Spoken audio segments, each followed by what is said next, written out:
अनिका, अनिका, अनिका, तुम सुन रही हो ना मेरी बात?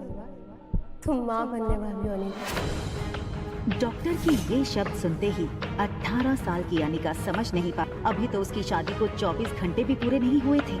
मिस्टर गौतम गुलेरिया, मैं समझ सकती हूँ कि आप दोनों इस वक्त परेशान होंगे, मगर आप लोग कोई भी फैसला ले उससे पहले मैं एक बात बता दूं, प्रेगनेंसी 4 महीने पार हो चुकी है, so abortion is out of question. Impossible doctor, आपसे कुछ गलती हुई है। मैं प्रेग्नेंट कैसे हो सकती हूँ? आज तक मुझे किसी ने छुआ तक नहीं है। इसका जवाब डॉक्टर को नहीं, तुम्हें देना है, बेशर्म।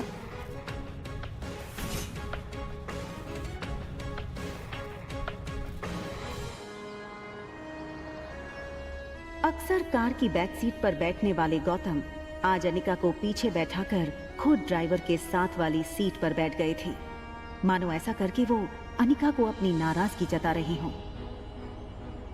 अनिका जानती थी कि एक बेटी होने के नाते आज उसने अपने पिता को दुनिया का सबसे बड़ा दुख दिया था, एक बिन ब्याही मां बनकर। इतना दुख उन्हें अनिका की मां के गुजरने पर भी नहीं हुआ होगा। अनिका को ऐसा लग रहा था मानो आज मनाली का हर इंसान उसे सवालिया नजरों से बस एक ही सवाल पूछ रहा हो कि कौन है इस बच्चे का बाप।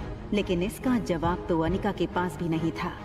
गुलेरिया हाउस ब्रिटिश के जमाने का मकान था। कहा जाता था यहाँ इंग्लैंड के अधिकारी वेकेशन मनाने आते थे, लेकिन अच्छे से मेंटेन न करने की वजह से पिछले कुछ सालों से थोड़ा बंजर सा लगने लगा था।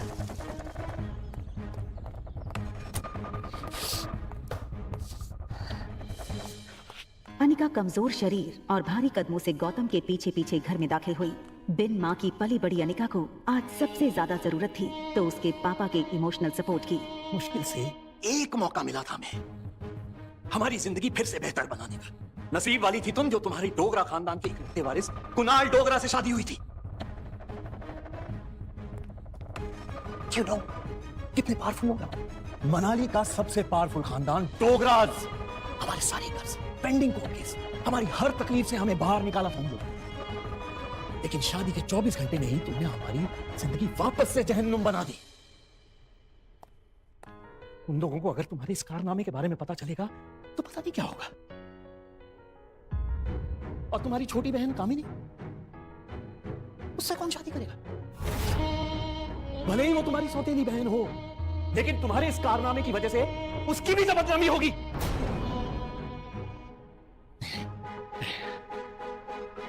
तब तक ये मामला खत्म नहीं हो जाता मैं कामिनी को और तुम्हारी मां मनीषा उसके भाई के घर भेज दूंगा। लेकिन आज नहीं तो कल सबको पता चल ही जाएगा। आज तुम भी अपनी मां के साथ ही। अनिका वो सुन चुकी थी जो गौतम कहते कहते रुक गया था। अगले दिन सुबह गौतम ने घर में लगे सारे सीसीटीवी के पिछले 5 महीने की फुटेज को खंगाला और बारीकी से देखने के बाद वो हैरान रह गया था कि पिछले 5 महीनों से छोटी मोटी बीमारी के चलते अनिका घर के बाहर कहीं गई ही नहीं थी। ये देखकर गौतम का गुस्सा अब आश्चर्य में बदल गया। उसे इतना तो समझ आ गया था कि कहीं कुछ तो गड़बड़ थी। जल्द ही अनिका की देखभाल के लिए एक नर्स रखी गई। लगातार देखभाल और दवाइयों से अनिका की सेहत में काफी सुधार आया। 4 महीने बीत चुके थे, लेकिन साथ ही साथ उसे ये बात रोमांचक कर रही थी कि उसके अंदर एक नन्ही सी जान पल रही है जो सिर्फ और सिर्फ उसका होगा। अनिका अपनी छोटी सी दुनिया में लगभग सब कुछ भूल चुकी थी। न वो किसी से मिलती, न कोई उससे मिलता।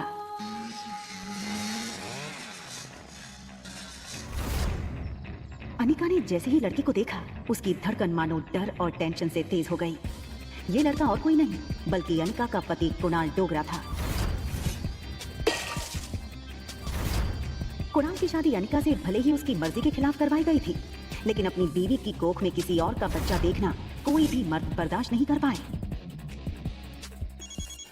कुणाल शादी के मंडप से सीधे दिल्ली अपने कॉलेज की पढ़ाई करने चला गया था और वहीं पहुंचकर शादी के दूसरे दिन उसे अनिका की प्रेगनेंसी की खबर मिली थी। अरे कुणाल बेटा, आज अचानक से तुमने फोन किया कि तुम्हारे कॉलेज की तुम्हारी छुट्टियां शुरू हो गई क्या? कमाल है, 4 महीने के बाद मैं घर आना, अपने दामाद को इस तरीके से वेलकम करेंगे। और वैसे भी बहुत कुछ बदल गया है अब यहाँ पे। आओ बेटा, अंदर चलकर बात कर।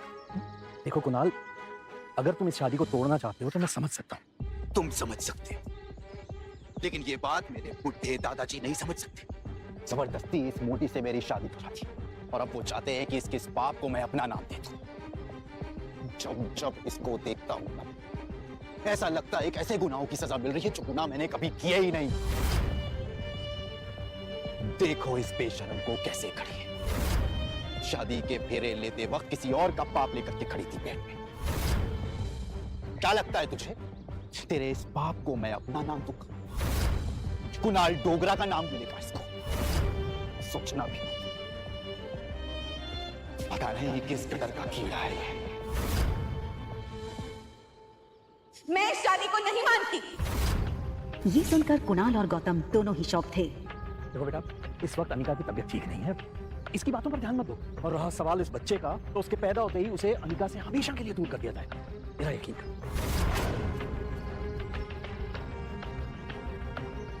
ठीक उसी पल अचानक से अनिका के पेट में जोरों से दर्द शुरू हो गया। दर्द के मारे एक झटके में अपनी पीठ के बल गिरी। अनिका, मम्मा मम्मा मम्मा, प्लेन लैंड होने वाला है। देखते ही देखते आज 6 साल बीत चुके थे और सामने थी उसकी 6 साल की बेटी रिया। रिया का मासूम चेहरा और उसकी खूबसूरत कत्थई आंखें देखकर अनिका की जान में जान आई। मम्मा, क्या हम पापा को ढूंढने जा रहे हैं मनाली? मैंने कितनी बार कहा तुमसे, तुम्हारे पापा नहीं हैं। कम ऑन मम्मा, हमारे तो टीचर सिखाते हैं कि सब बच्चों के मॉम एंड डैड होते हैं। तो क्या मैं गेमिंग वर्ल्ड से आई हूँ, या फिर मैं किसी जादूगर के हेड से बाहर निकली हूँ? आब्राकाडाब्रा, रिया बाहर आ जा। तो मनाली में मेरा भाई मिलेगा क्या? रिया का ये सवाल सुनकर अनिका गहरी सोच में डूब गई थी। उसे याद आ गया कि कैसे 6 साल पहले उसने मनाली के हॉस्पिटल में जुड़वा बच्चों को जन्म दिया था। अनिका के पापा गौतम की कद काठी के एक आदमी ने उससे उसके दोनों बच्चों को छीनने की कोशिश की थी। कमजोर अनिका ने बड़ी हिम्मत से उस आदमी को रोकने की कोशिश की और उसका सामना कर रिया को तो बचा लिया, मगर अफसोस कि वो अपने बेटे को नहीं बचा पाई और वो आदमी अंधेरे में उसके बेटे को लेकर भाग गया था। और इसी वजह से अनिका की मौसी उसे बचाकर बेंगलुरु ले आई थी, जहां अनिका का इलाज भी हुआ था। हालांकि इन 6 सालों में अनिका पूरी तरह से बदल चुकी थी।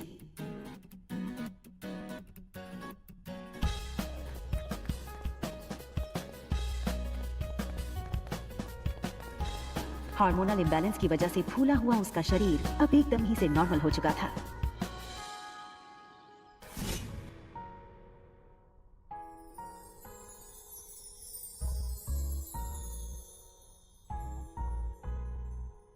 कितनी खूबसूरत लग रही हो तुम।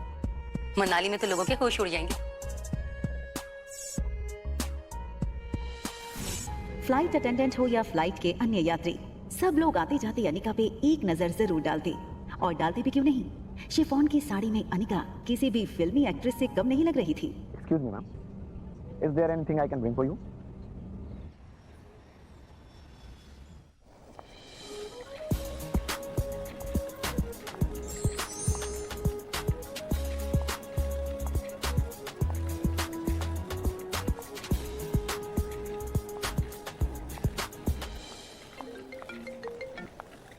हेलो पा, कुणाल तुम्हें लेने एयरपोर्ट आ रहा है, तुम उसके साथ सीधा घर आना।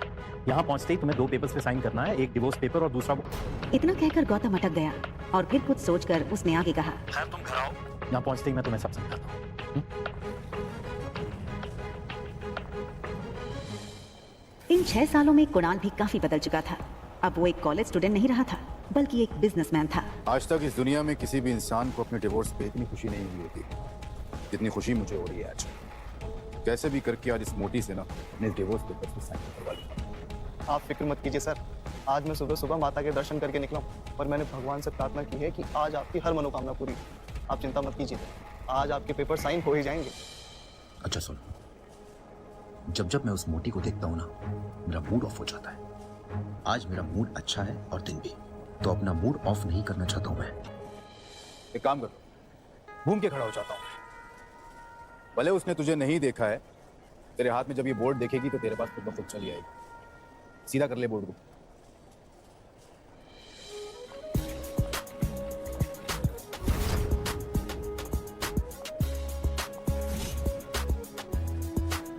कुणाल ने एयरपोर्ट से बाहर आते हुए एक लड़की को देखा और फिर देखता ही रह गया। कुणाल बिना वक्त गवाए इस लड़की के सामने आकर खड़ा हो गया। अनिका एक पल के लिए सहम गई और उसे लगा कि पहले की तरह कहीं कुणाल उसकी फिर से इंसल्ट न कर दे, और इसीलिए अनिका सीधे कुणाल को थप्पड़ जड़ देना चाहती थी, मगर वो अपनी बेटी रिया के सामने कोई तमाशा नहीं करना चाहती थी। Hi miss gorgeous. अब लगता है मनाली में आप पहली बार आई हैं, क्योंकि अगर आप पहले आई होती तो ये पॉसिबल नहीं कि आप मेरी नज़र से अननोटिस होती। टैक्सी। टैक्सी की क्या जरूरत है? आप कहिए, जहाँ कहिए वहाँ मैं आपको ड्रॉप कर सकता हूँ अपनी कार से। इफ यू अरे ये छोटी सी गुड़िया कौन है? हाँ, लगता है ये आपकी छोटी बहन है।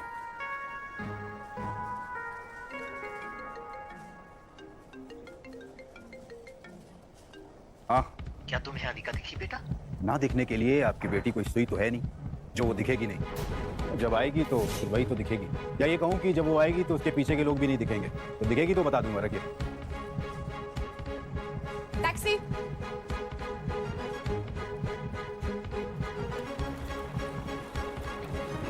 टैक्सी वहां से निकलने ही वाली थी कि तभी कुणाल ने टैक्सी रोकी। मैम, अगर आप बेंगलुरु की फ्लाइट लेकर के आ रही हैं तो क्या आपने उस फ्लाइट में एक बहुत ही भद्दी और मोटी लड़की को देखा क्या? एक्चुअली वो ना 6 साल पहले 120 किलो की थी, तो पक्की बात डबल सेंचुरी मार चुकी होगी। आपने नहीं देखा? फिर आप अपना नाम तो बता दीजिए। ये सुनकर अनिका ने बिना किसी भी हाव भाव से धीरे से कहा, अनिका गुलेरिया।